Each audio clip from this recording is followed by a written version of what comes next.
Bonsoir à tous, merci de nous rejoindre pour décryptage sur Niveau d'Info. Le cessez-le-feu entre Israël et l'Iran va-t-il durer?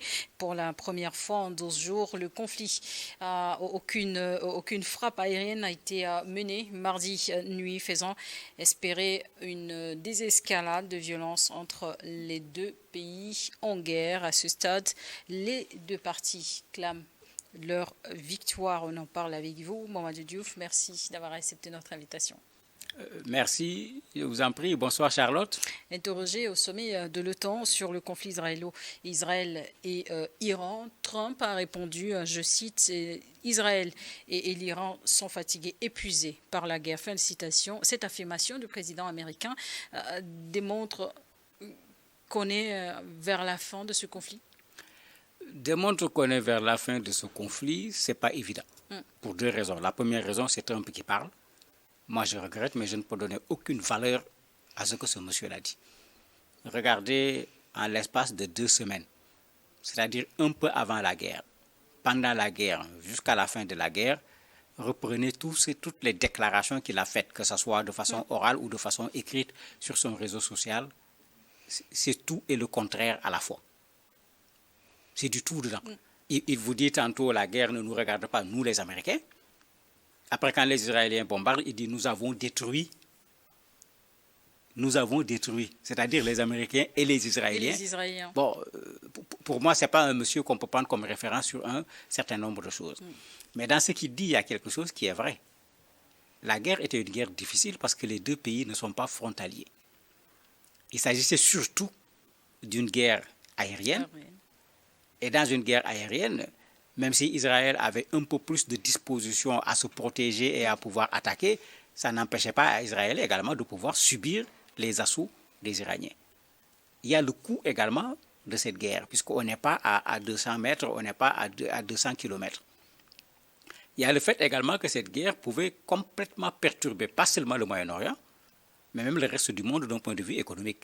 Quand vous regardez les cartes au niveau des médias, vous voyez comment les avions, par exemple, étaient obligés d'éviter cette zone pour ne pas croiser par hasard un drone ou bien un missile, et qu'on voit ce qu'on a déjà vu dans d'autres guerres.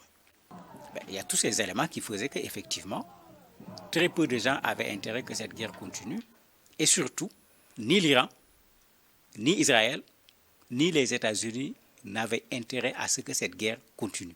C'est pourquoi il faut même se poser la question, mais pourquoi on a commencé cette guerre-là? Et selon vous, quelles sont les raisons possibles derrière cette pause dans les opérations militaires depuis cette nuit? Il y a plusieurs raisons. La première raison, quand on prend le cas de l'Iran par exemple, quand on regarde, il y a eu de la destruction dans le pays. Pas seulement de la destruction, il y a eu une décapitation au niveau militaire, au niveau politique, avec un certain nombre de responsables qui ont été ciblés au moment des attaques aériennes. Quand un pays subit de la sorte, il a souvent besoin d'un recul pour se réorganiser. Alors que pendant la guerre, on n'a pas véritablement le temps de se réorganiser. Donc les Iraniens n'avaient pas intérêt à continuer cette guerre, surtout qu'avec l'attaque surprise, les Israéliens ont beaucoup joué dans la stratégie pour réduire leur capacité de se défendre. Israël également n'avait pas intérêt à continuer. Parce qu'il y a eu des destructions. Même s'ils ont essayé de les cacher, les gens ont montré qu'il y a eu véritablement des destructions, y compris à des niveaux où eux-mêmes ne le soupçonnaient pas. Pour ceux qui suivent d'autres chaînes de télévision que les chaînes qui soutiennent Israël, mais on a vu les Israéliens faire une sorte d'exode en sens inverse. Et ça, ce n'est pas surprenant parce que c'est des Français, c'est des Anglais, c'est des Américains. On dit Israéliens, mais souvent c'est des doubles, c'est des binationaux. Ils ont préféré quitter le pays. Et quand je regardais, je me disais, mais regardez les populations de Gaza, bombardées depuis des mois, à qui on dit partez, qui disent nous on reste, on ne part pas. Ceux-là, ils n'ont eu que 10 jours de bombardement. Et même pas un bombardement aussi intensif que celui de Gaza, ils plient bagage. Mais ça fait partie également de pourquoi Israël était obligé de s'arrêter, sans compter le coût de la guerre, parce que c'est eux qui voulaient intercepter nécessairement les missiles. L'interception des missiles coûte excessivement cher. Pour les États-Unis, c'est la même chose.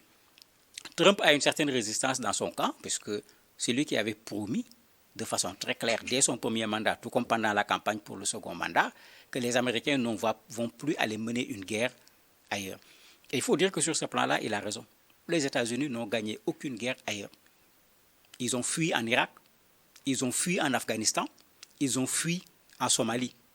Quand ils se sont associés avec les Européens pour aller attaquer la Libye, qu'est-ce qu'ils ont fait? Ils ont fini par quitter également cet espace. Et regardez, dans tous ces espaces, à chaque fois qu'on a dit que l'objectif de la guerre, c'est tel aspect, à la fin de la guerre, on a vu le contraire de ce qui a été fixé comme objectif. Donc les Américains également n'avaient aucun intérêt à ce que cette guerre-là continue. À ce stade, les deux parties revendiquent chacune leur victoire. Qu'est-ce que cela signifie concrètement pour la dynamique du conflit? Ben, il y a d'abord un besoin de dire à son opinion publique que j'ai gagné. C'est Israël qui a commencé la guerre. Ben, si Israël dit que j'ai raté la guerre, un Netanyahou qui fait la guerre pour rester au pouvoir, parce que, comme Trump, tous les deux sont des délinquants. Trump s'est organisé pour que son procès n'ait pas lieu avant les élections, parce que si son procès avait eu lieu avant les élections, il ne serait certainement pas candidat aujourd'hui, parce qu'il a plein de délits qu'on lui reproche. Netanyahou est en procès actuellement, malgré la guerre. Lui également, c'est la même chose. Il a un peu sa protection de Premier ministre. Ben, ces deux délinquants, c'est ça la vérité, qui ont montré aux gens qu'ils sont de véritables délinquants en montrant qu'ils se fichent pas mal du droit international. Parce que c'est ça qui s'est passé avec cette guerre-là.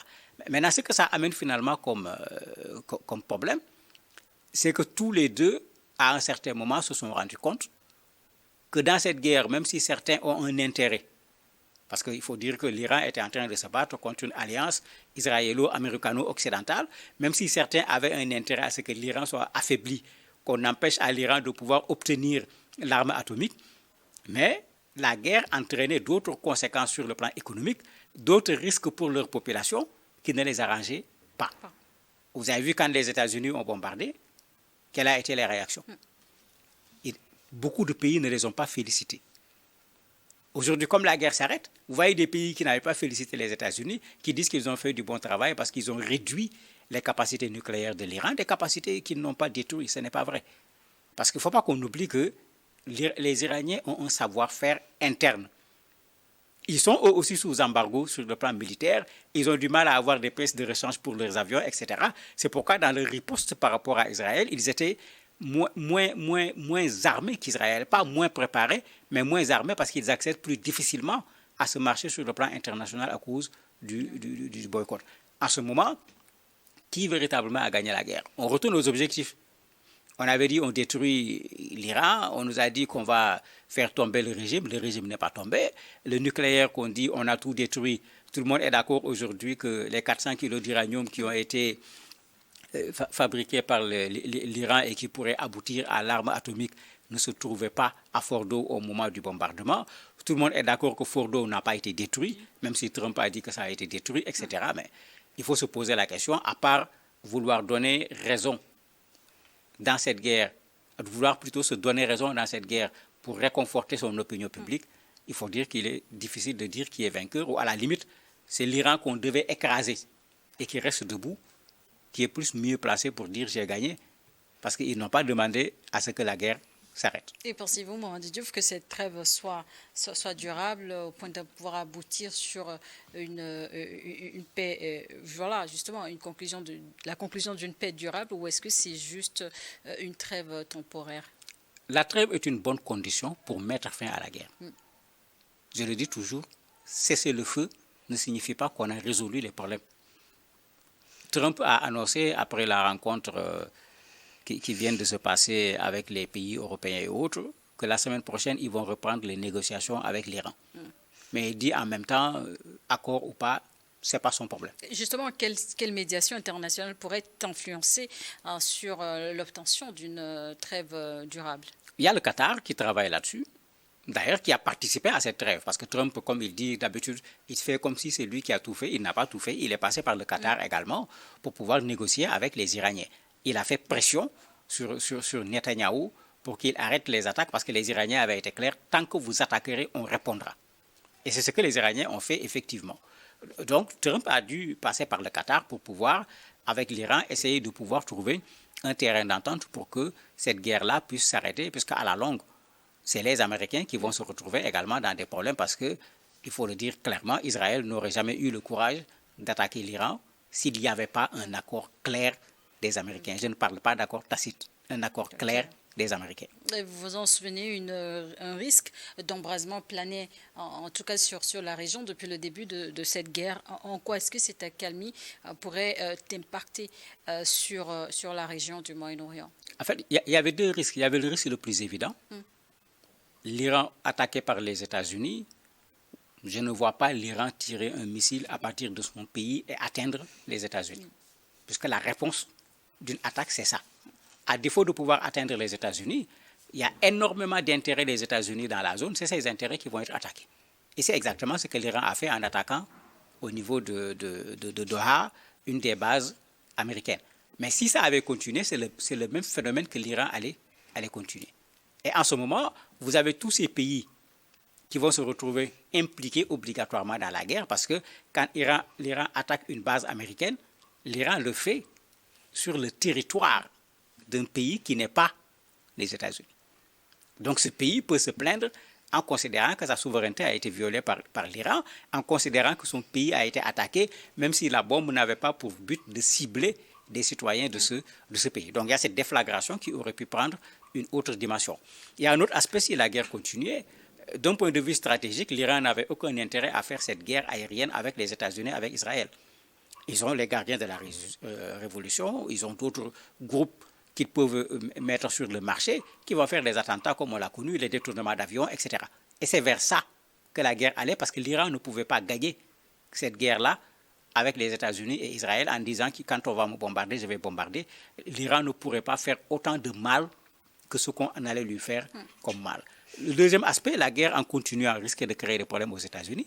Dans tout cet espace du Proche-Orient, les Américains sont détestés par les populations. Détestés parce qu'ils ont soutenu Israël contre Gaza.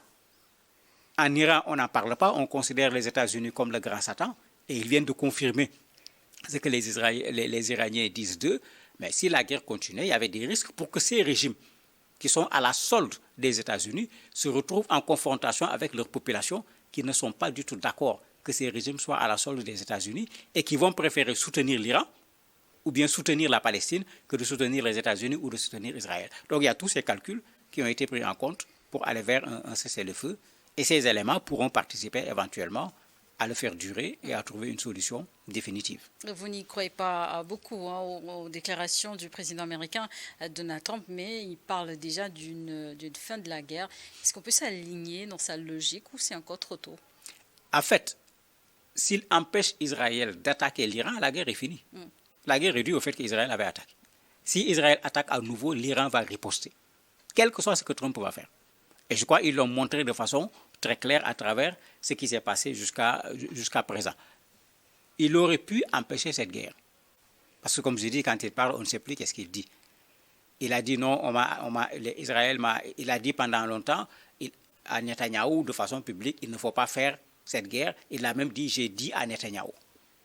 Après, il dit que Netanyahou l'a informé plusieurs heures auparavant. Alors que tout le monde sait que dans l'attaque israélienne, il y a un apport extraordinaire des Américains, aussi bien en renseignement que d'un point de vue technique, etc. C'est très clair, ça ne fait l'objet d'aucune discussion chez aucune personne qui connaisse les relations militaires entre Israël et les États-Unis. Après, il revient pour dire « nous avons », comme je l'ai dit tout à l'heure.